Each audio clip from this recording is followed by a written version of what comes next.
যারা ক্যালকাটা ইউনিভার্সিটির আন্ডারে সেকেন্ড সেমিস্টারের ছাত্রছাত্রী আছো এবং তোমাদের এডুকেশান অর্থাৎ শিক্ষাবিজ্ঞান সাবজেক্টটা মাইনর সাবজেক্ট হিসাবে আছে, তোমাদের জন্য আজকে ক্লাস খুবই গুরুত্বপূর্ণ। আজকে ক্লাসে তোমাদের সেকেন্ড সেমিস্টার এডুকেশান মাইনর সাবজেক্টের 100% কমনযোগ্য সাজেশান নিয়ে আলোচনা করব।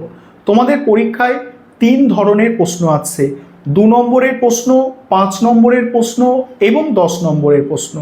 2 নম্বরের প্রশ্ন কটা লিখতে হয়? 10টা 2 নম্বরের প্রশ্নের অ্যান্সার করতে হয় এবং 3টে 10 নম্বরের প্রশ্নের অ্যান্সার করতে হয়।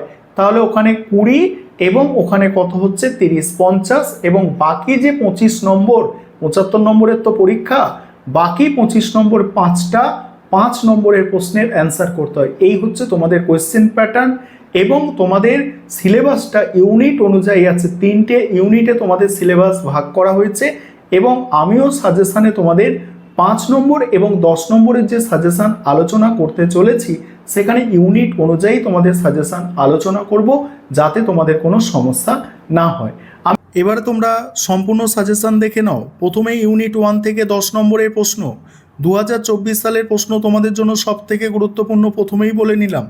প্রথম প্রশ্ন আছে শিখনের সংজ্ঞা, শিখনের বৈশিষ্ট্য আলোচনা করো। পরের প্রশ্ন স্মরণের বিভিন্ন প্রক্রিয়াগুলি কি কি, স্মৃতি উন্নত করার উপায়। এটা 2024-এ এসেছে প্রশ্নটা। পরের প্রশ্ন আছে স্মৃতি উন্নত করার উপায় বিস্তারিত বর্ণনা করো এবং বিস্মৃতির কারণ। বিস্মৃতি মানে ভুলে যাওয়া, ভুলে যাওয়ার কারণ কি।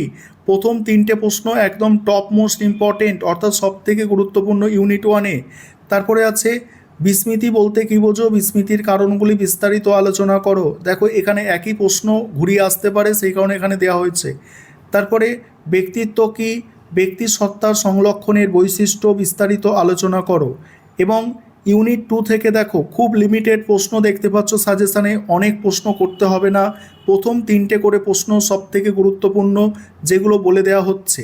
দেখো ইউনিট 2 থেকে দেখো সামাজিক বিকাশ বলতে কী বোঝো, ভাইগাটস্কির সামাজিক বিকাশের তত্ত্বটি সংক্ষেপে লেখো। কোহলবার্গের নৈতিক বিকাশের তত্ত্বটি পর্যায় সহ আলোচনা করো এবং এর শিক্ষাগত তাৎপর্য লেখো। পরের প্রশ্ন আছে এরিকসনের মনোসামাজিক বিকাশ তত্ত্বটি বিস্তারিত আলোচনা করো। পিয়াজের জ্ঞানমূলক বিকাশের তত্ত্বটির শিক্ষাগত তাৎপর্য সহ বিস্তারিত আলোচনা করো। পরের প্রশ্ন ভাইগাটস্কির সামাজিক বিকাশ তত্ত্বে সংকটের সময়কাল এবং অন্যান্য গুরুত্বপূর্ণ ধারণাগুলি শিক্ষাগত তাৎপর্য সহ ব্যাখ্যা করো। তারপরে আছে দেখো 3 নম্বর ইউনিট। প্রথম প্রশ্ন এখানে গিলফোর্ডের বুদ্ধিমত্তার তত্ত্বটি সংক্ষেপে আলোচনা করো। এই তত্ত্বের শিক্ষাগত তাৎপর্য উল্লেখ করো। তারপরের প্রশ্ন স্পিয়ারম্যানের বুদ্ধির দ্বিউপাদান তত্ত্বটি বিস্তারিত আলোচনা করো। তারপরে আছে বুদ্ধির অভিক্ষা কি, ভাষাগত এবং ভাষাবিহীন বুদ্ধির অভিক্ষার মধ্যে পার্থক্য করো এবং এদের ব্যবহার লেখো। তারপরে বুদ্ধির সংজ্ঞা ও প্রকৃতির সম্পর্কে বিস্তারিত আলোচনা।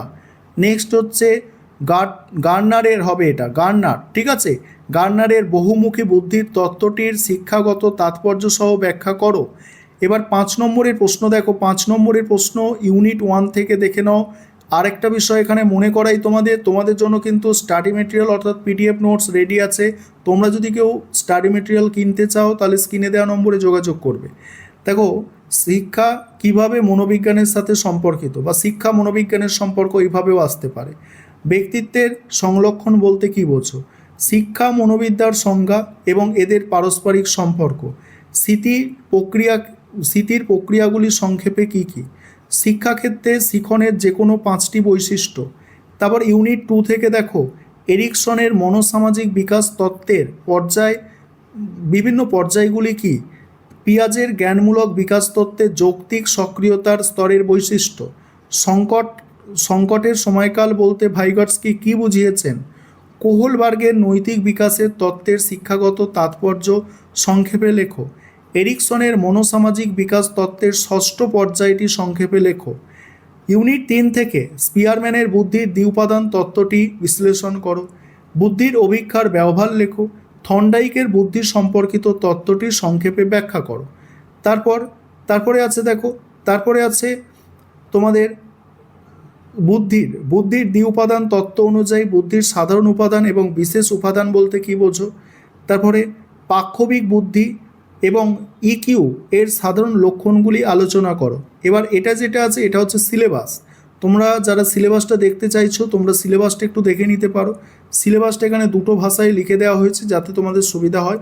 3টে ইউনিট টোটাল আছে, এই হচ্ছে তোমাদের সম্পূর্ণ সিলেবাস।